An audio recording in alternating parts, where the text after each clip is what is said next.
All right, let's go ahead and begin. Welcome, everybody. My name is Reem Tariq.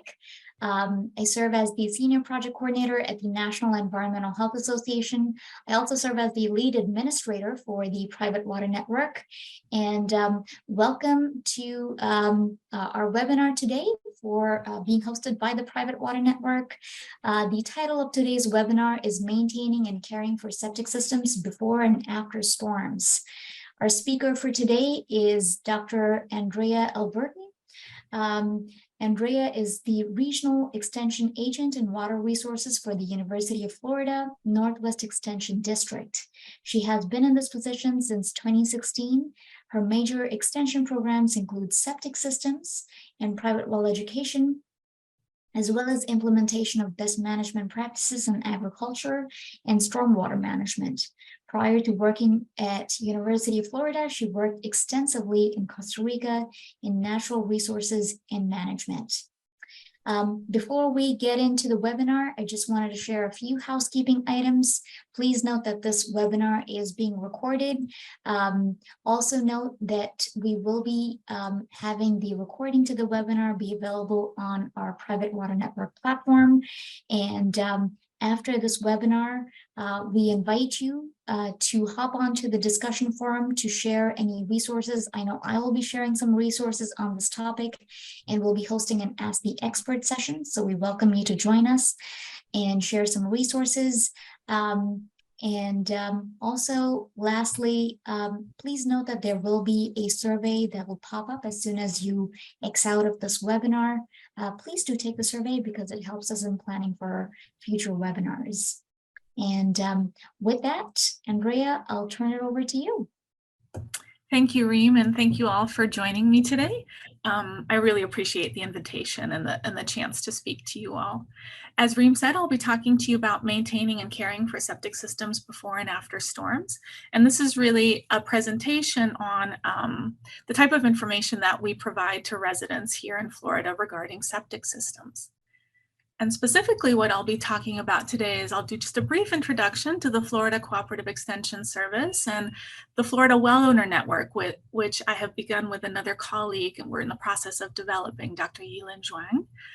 Then I'll really get into the meat of the presentation. And again, this is what we provide to our residents here. It's discussing the basics of a conventional septic system, basic septic system maintenance. So we call it Septic System Maintenance 101.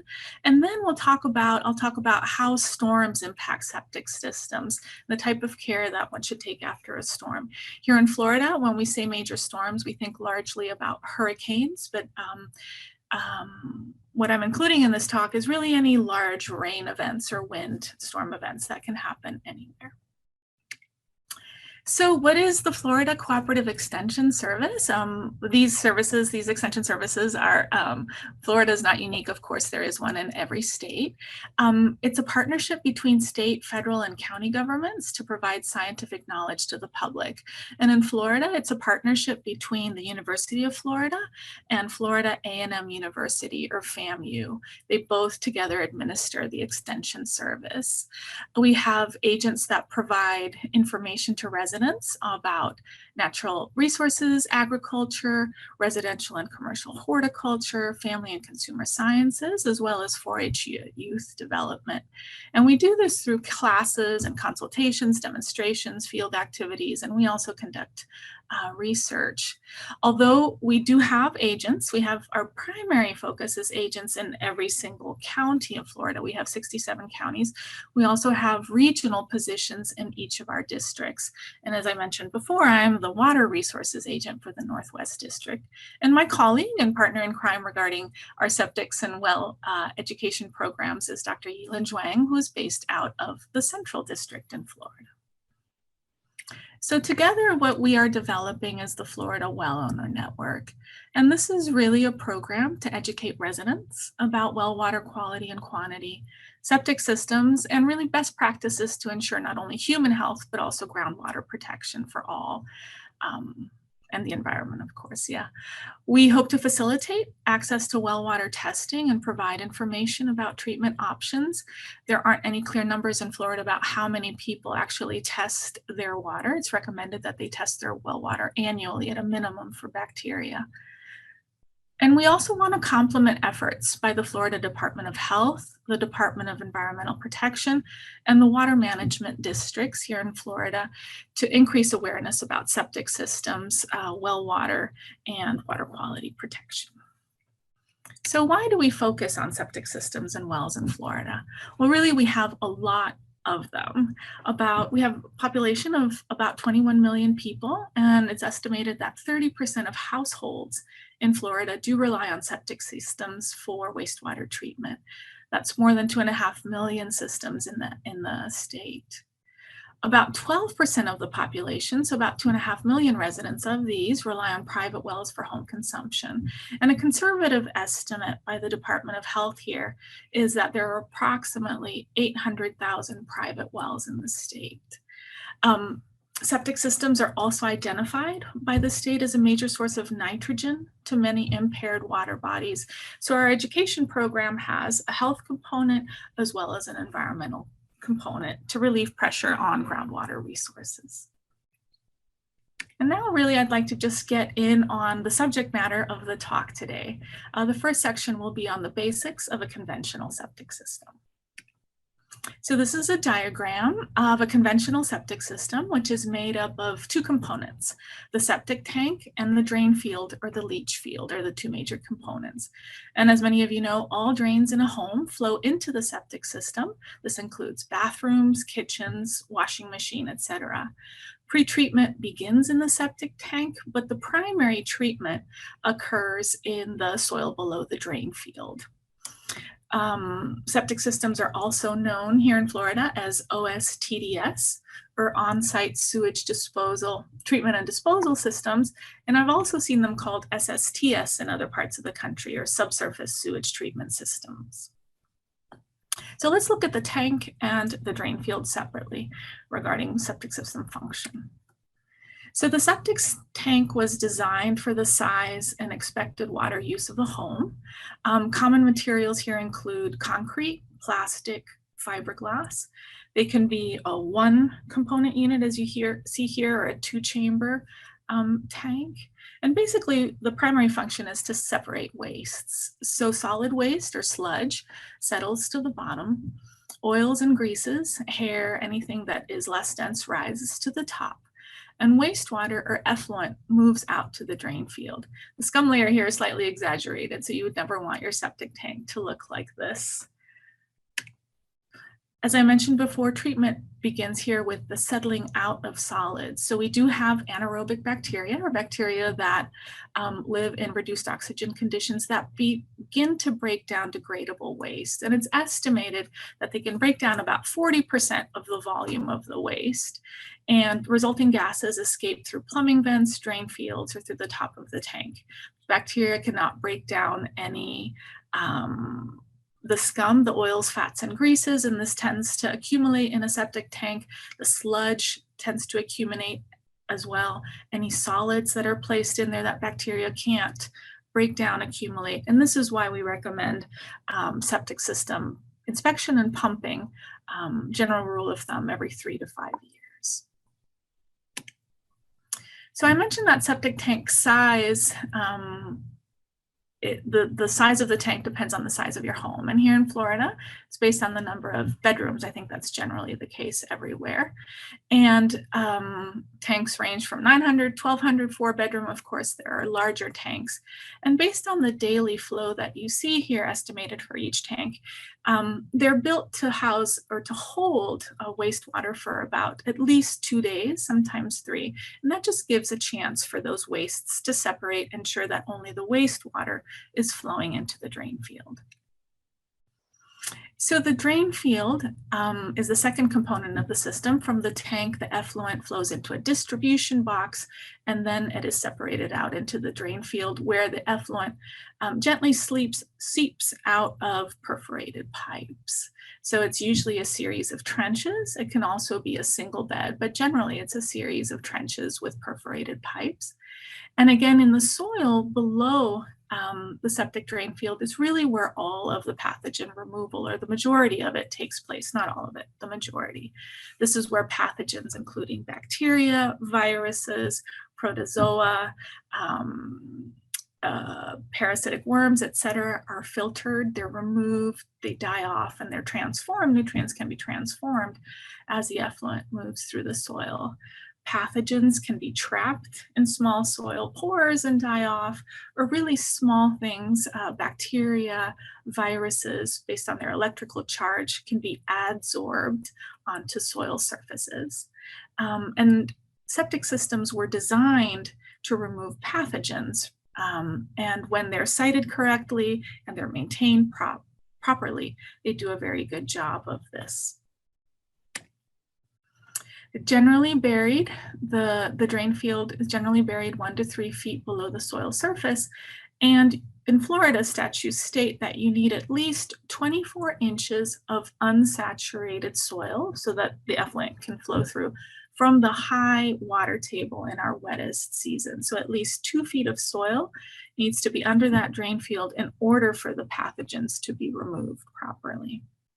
If these 24 inches can't be met, then that's where we have mounded systems, where the drain field is placed higher up, and instead of the system being gravity fed, as it is in the conventional septic system, the effluent is pumped up to the drain field, ensuring that minimum 24 inches of soil treatment before it hits the high water table. More than 24 inches is preferred, of course. So I mentioned that septic systems were actually built to remove pathogens. They were never built to remove nutrients. And that is why in many areas now, septic systems have become a source of nutrients, particularly to our groundwater here in Florida. So it's estimated that a person produces about 12 grams of nitrogen per day, which translates to about 9 pounds of nitrogen per year. And in the septic system, only about 3 pounds are removed. And so of this, coming out of the effluent in the drain field, 6 pounds of nitrogen flow out of that effluent, which doesn't seem like a lot, maybe if you only have one septic tank, but if you have large areas, subdivisions with tightly packed home on septic systems, this can really add up to a lot of nitrogen going into our groundwater resources. And nitrogen is not retained by the soils. Nitrate, which is the major form of nitrogen that the effluent contains, tends to leach through the soil. And it's becoming a major problem here in Florida. Phosphorus is a different story, however. So we produce a lot less phosphorus. So it's estimated that about 2.2 pounds are produced per person per year. And of that, 80% of phosphorus input is retained. So only about 0.4 pounds per person per year are estimated to flow out of that effluent into that soil. And potentially into groundwater. This is because here in Florida, phosphorus, we have a lot of calcium and iron in our soils, and these tend to bind phosphorus. So unlike nitrate that leaches through our soil to groundwater, phosphorus tends to be bound by soil particles. Okay, let's get into very basic system maintenance. And what we like to tell people is that it is much cheaper to maintain your system than to replace a failed septic system. So how should a septic system be maintained? It's really 4 pretty logical components. You need to properly dispose of waste. Drain field needs to be maintained correctly. Water use efficiency is highly recommended. Again, that size of tank is based on water use, and if you exceed that, you don't have settling time for those solids.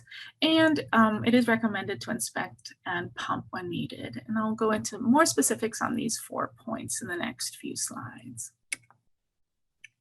Oh, sorry about that. So properly disposing of waste, again, only toilet paper and human waste should go down the toilet. So we all know the flushable wipes are really not septic safe. The bacteria do not break them down in the septic tank. They don't break them down in water treatment plants either. Kitchen sinks, we recommend to minimize the use of a garbage disposal. There are some people that tend to use it almost as a compost, and that again is just a lot of additional organic matter that goes into the system and can greatly increase the time that's required between pump outs.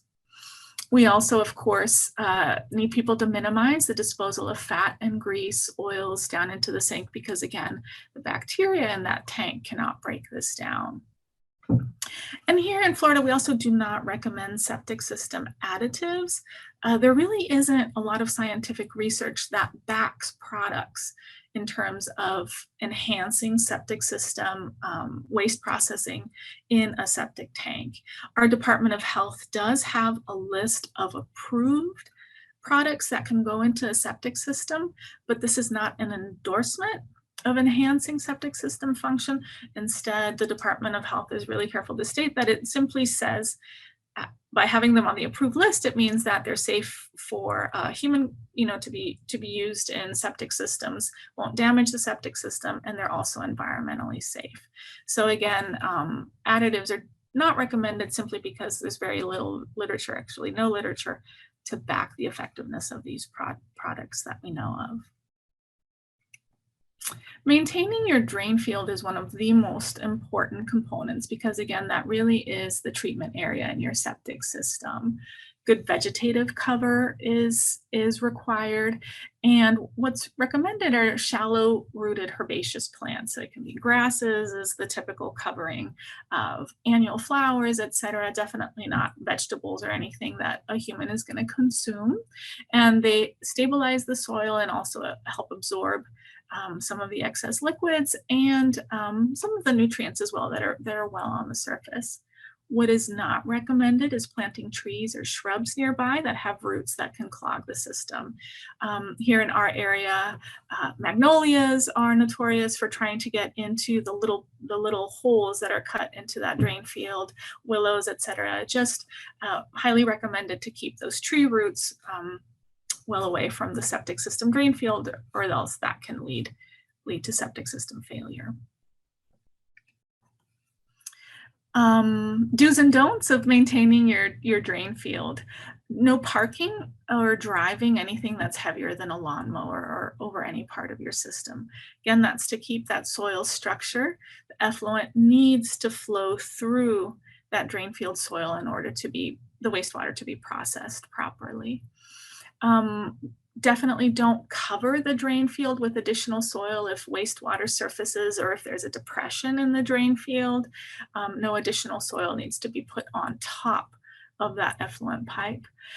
No need to use fertilizers over the drain field. This can only sort of increase the growth and enhance some things. There's just no need. I have a septic system in my home, and you actually can tell we don't fertilize the grass on it, but you can very much tell where that drain field is because the grass tends to be darker and tends to grow faster than other places in our yard. Do mow regularly over the drain field if you have grass, especially it sort of keeps that root growth going. And it's also really important to divert surface water runoff from roofs, driveways, downspouts from the drain field. People don't often think about this, but the septic system drains field is slightly downslope from the home, so water tends to go downwards anyway. And by having runoff from the roof or your other impervious surfaces, you're just really increasing the amount of water that drain field has to process and that flow. And so the flow moves much quicker and the pathogens might not have that residence time in there. It slowly trickle to die off. Finally, after talking to several septic system contractors, they do say that overuse of water and not having that time in the tank for it to settle out is one of the major reasons that septic systems tend to fail. So what we recommend residents do is to minimize water use in order to keep solids settled on the bottom of the tank. If you're using too much water, the settling doesn't take place, and some of the oils, fats, and greases or solid bits can actually get into the outlet T of the septic tank before going into the drain field and clog that up. So the information is from 1999, but really it has not changed much. Toilets are still the primary use of water in the home, highest consumption, followed closely by washing machines. So what we do tell residents is just to think about not overloading that tank. So if you have a whole bunch of guests at Christmas or Thanksgiving and you need to do a bunch of laundry, just try to space things out, always being mindful of that tank and that settling time that it was built for. Finally, inspecting and pumping the septic tank when needed. So septic system contractor here in Florida, they don't come out just to inspect anymore. They really, if they're going to come out and dig out your septic system and find it, they are going to charge you for the pump out as well. And so what pumping does is it removes the scum, the sludge, liquid from the tank, any solids that have built up there. It's really important that the contractor doesn't pump through the inspection ports, but through the manhole instead. And the frequency is dependent on the tank's capacity, amount of wastewater entering the tank, and the volume of solids in that wastewater. And so the contractor will come and pump it out, and then they tend to also flush out that system. It will take a while for the bacteria that is in there that decomposes that organic matter to build up again. So you just need to be mindful of that as well. And so how frequently should septic systems be pumped out? This is a nice graphic that the Penn State Extension Service put out. And you can see on the left-hand side, it's your tank size. And here in Florida, like a 4-bedroom is about 1,200, 1,250, just to give you an idea of size of tanks in homes, number of people per household, and number of years. So we do say that the general rule of thumb is for a septic tank to be pumped out every 3 to 5 years. And that comes from, you can see sort of this area here where in a 3, 4, or 5 person household, depending on the size of tank, it's sort of that general 3 to 5 years that is recommended for a pump out. This does completely depend on maintenance, however, and being mindful of what goes down into the septic tank. So what are signs of a failing septic system? Sulfur or rotten egg smell in the vicinity of the system, it's a warning sign. Sometimes in my neighborhood, just after a really heavy rain event, we'll have some of this come up, but then it tends to go away once the soils have drained and become less saturated. You can see water, possibly solid, surfacing in the drain field. This picture is an extreme case of that water coming up in a collapsed drain field from University of Illinois. Sewage can back up into the house if you have a blockage in your drain field or in your tank. And if you are doing routine well water tests and they're showing high levels of nitrates, but also coliform bacteria, that could be an indicator that something is not functioning properly in your septic system. So again, this was just a very basic overview of what septic system care should be and warning signs that you may be failing, and just reiterating that it is much cheaper to maintain a septic system properly than to have a drain field or a tank replaced. Lately, I've heard some quotes, just people that I know that have had to pay between $3,000 up to $14,000 to replace drain fields. And so that can be quite costly. So preventive maintenance is highly recommended. Okay, so let's just talk now about septic systems and storm impacts and care. So really before a storm, the major things that one should do is do all of this preventive maintenance so that you can ensure that your septic system is functioning properly. But during a storm, there are things that we need to worry about during and also after a storm. So what are major impacts of larger storms? We can have wind damage, power outages, and heavy rain and flooding are the primary things that can concern us, particularly here in Florida during hurricane season, and I'm sure elsewhere where you live. So wind damage, so trees and large debris can fall on the tank and the drain field. Again, these are just placed subsurface, and the drain field is a series of plastic pipes. So if you have large debris, trees, etc., falling on there, this can damage the drain field, especially if it's right on the drain field. So preventively, what we do at the beginning of hurricane season here, and try to reiterate throughout the year, is just to let people know to have a handle on the trees and trimming, things like that, before major storm season begins. Also just making sure that before any storm, not only trees, but also any type of large furniture or things that you might have in the home, that should be placed indoors so that you don't have these things flying around during a storm. What about power outages? So a power outage without flooding does not affect a conventional septic system. Again, these systems are gravity fed, the effluent will keep using out. So during a power outage with no flooding, septic systems, traditional ones, conventional ones, can still be used. With pumps, it's a different story. So this is a picture I showed you of a mounded system that has a pump. We also have other types of systems, advanced treatment systems here in Florida. Well, not only in Florida, I should say, just everywhere. Aerobic treatment units, for example, ATUs have pumps. So anything with a pump, what we tell people to do is to shut off the pump at the breaker before a major storm is set to hit. And then once that storm has hit, that effluent here in the mounded system, for example, will just not be able to be pumped up into that drain field to be treated. So basically you're left with what's in your tank. And so definitely limiting water use to essentials like only toilet flushing and potentially hand washing, or having a hand washing station outdoors, really with some soap or other things is recommended. Laundry, bathing, showers, dishwashing should be minimized or eliminated indoors if possible, into your sinks. Again, all sinks drain to your septic tank. If possible, you really do need to stop water use if the electrical outage is extended. I know that's hard to stomach for many people, but slow draining plumbing is an indication that your septic tank is already becoming full. And once that's full, just nothing else can fit down the drain. And the worry is that that system will back up and flow into your home. So again, power outages, being really mindful of water consumption if you have pumps. So flooding, this is the major cause of concern for most systems, whether they're advanced treatment or conventional systems. So again, the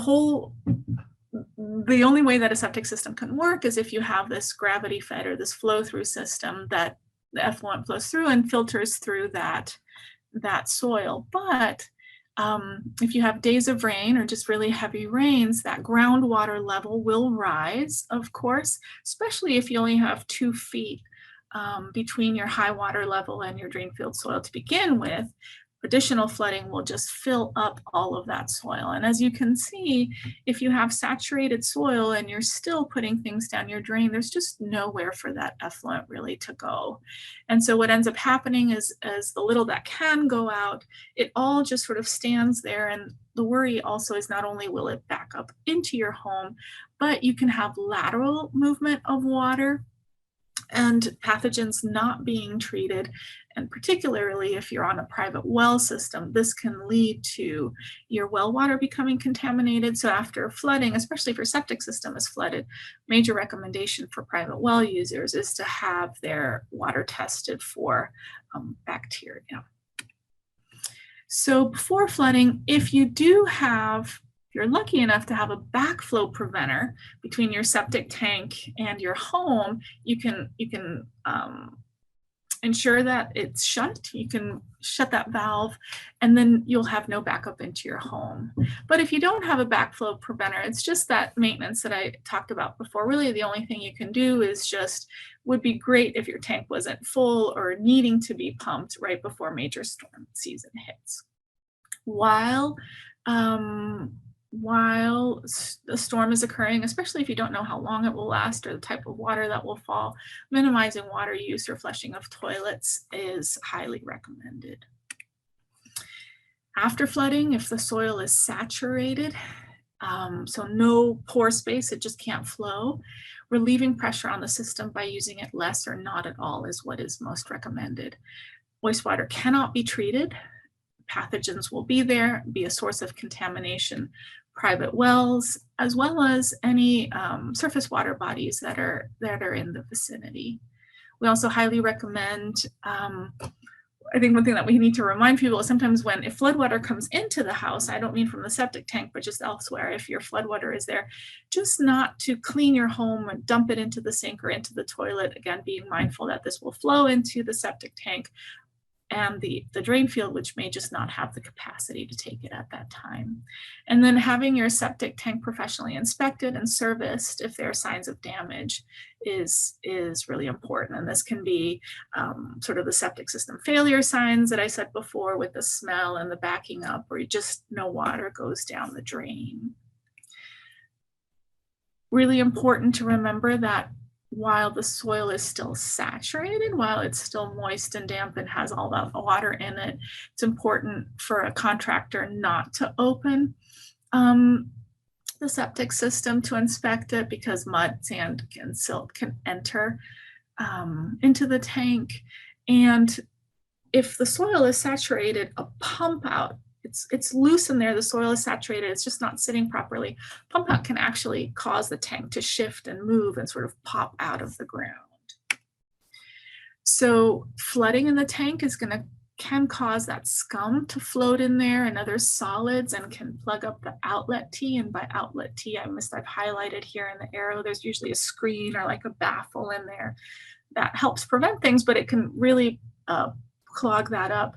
So if you have a failed septic system and you need to call a professional and have them come out, this is really a great first place to check before we get into, is your drain field damaged? Because fixing this is much less expensive than a plugged up drain field that would need to be replaced. After flooding, you really need to be mindful of soil conductivity, soil movement in the drain field. So you can't really little to no activity in the drain field area is important, because saturated soil, flooded soil is really susceptible to compaction. So if you have heavy machinery, if you have trees fall, if you have tree removal, anything like that going on, even if it's not regarding your septic system, all of that will compact the soil in the drain field, and that will prevent your septic system to function properly. So no digging around the tank, and heavy equipment, of course. You need to inspect the septic system for signs of damage to the surface. So is the drain field vegetation okay? Was the soil washed away? Was there any physical damage to lids or inspection ports? And if you see any of this is where a septic professional will need to be called. Again, no driving of vehicles, no setting of dumpsters. And since drain fields are hidden from view, if people are having reconstruction, any type of activity being done around the home, just something like fencing it off, marking off the drain field and the tank to protect it are really good practices to do. After flooding, it's important to remind residents that the floodwater can contain bacteria, other pathogens, other contaminants. So we just always let them know that if it's backed up into the house, cleaning the area and disinfecting with a bleach solution is to thoroughly disinfect is what they will need to do. And as part of the well owner network, the Florida Well Owner Network that I highlighted earlier, one of our main messages is that during and after storms, even if you suspect that your septic system may have been flooded, having your well water tested through your local county health department or calling extension service to see where they can have it tested is highly recommended, just to make sure that people aren't drinking bacterially contaminated water. That was really just the nuts and bolts of septic system function and maintenance. I know that was rather quick, but I wanted to show you that we do have additional resources. We have we're starting a septic system website at UF, where here on the right-hand side, it's just if you go into there and go into useful links for septic system owners, we have fact sheets, links to other websites that provide information. And our group as well has published these EDIS, is the University of Florida electronic information system. And so we have shorter sort of multiple page articles on OSTDS, again, is the septic systems, on nitrogen, phosphorus, bacteria and protozoa, viruses, organic chemicals, etc. Of just a little bit more information about those. And of course, a phenomenal go-to website is the EPA septic systems, and they have those just really good outreach materials that we in Extension regularly provide during our events. And with that, I wanted to thank you for your attention. I did want to recognize my colleague and partner in the Well Owner Network development process, which is Dr. Yilin Zhuang, and I have my contact information as well as Yilin's here in case, I'm happy to take questions now, but in case you want to reach out to either one of us in the future, we'd be happy to do that. All right, thank you. Thank you, Dr. Albertin. Appreciate that insightful presentation. I did respond to a couple of questions that we did get in the Q&A box, but this would be a good time to start either populating your questions using the Q&A box or the chat box. Either of those would be fine. Oh yeah, hey, I was gonna say, can I go ahead and get out of presentation mode and just be back into the Zoom mode? Sure, absolutely, yeah. To see. Okay. And you can stop sharing your screen if you. Oh, I'm sorry. I didn't realize I was. Yep. Thank you. Okay. All right. And if you would like to speak up and ask your question verbally, that will be fine as well. As long as you raise your hand, I can allow you to talk. So that route should work too.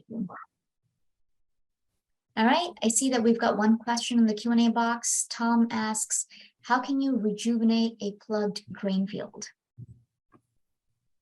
Hey, Tom, thank you for that question. Now, I am not a septic system contractor or expert on the drain field, but really when we've asked contractors about this, most say that you'd have to replace your drain field. If any of you have had a different response, but usually when it comes to the point of having that plugged drain field, because it's oils, fats, and greases or solids, it's just really, really difficult to fix. So again, this is secondary information that I get from the contractors that we've been in touch with, but generally replacement is what has to be done in the most severe cases. We also have had a lot of issues. When I say we get questions in extension, and if we don't know the answer, then I'll reach out to contractors about trees and tree limbs and tree roots. And there it really is a question of removing the trees that are causing the problem, again, magnolias, et cetera, using certain chemicals, and then putting geotextile or something to provide that barrier between the tree and the septic system field. But in my experience, when I've asked for particular residents that have had this issue, most have really had to replace their drain fields. I don't know if others have different experience. The tank is a lot easier to yeah. Oh, who jet a rocket and pipe leach field. Okay. Yeah. Oh, that's what he means by unplug, just like ram through. Yeah, no, yeah, I've never had that as well either. It's generally been replacement. Thank you, Kelly. Are there any other questions? We'll give it a minute. And as folks are thinking about additional questions, I did have a few poll questions for the audience. These are just some general questions for the PWN, whether or not you are a member of the private water network, whether you are a NEHA member, and if you'd like to get more involved with the private water network. So I'm going to go ahead and launch that poll right now. There are 3 short questions. So if you don't mind just answering yes or no for each of those, I would really, really appreciate it. So I've just gone ahead and launched, and I see people are taking the question, taking the poll. I appreciate that.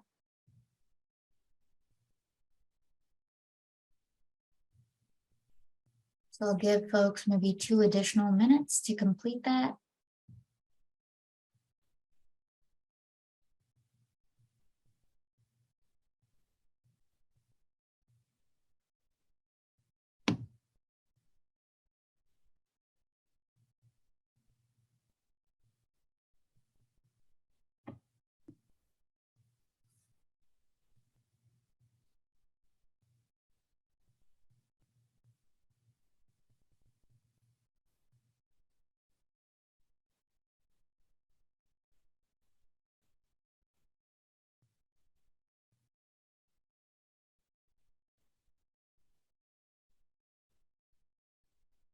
Right, looks like it's slowed down.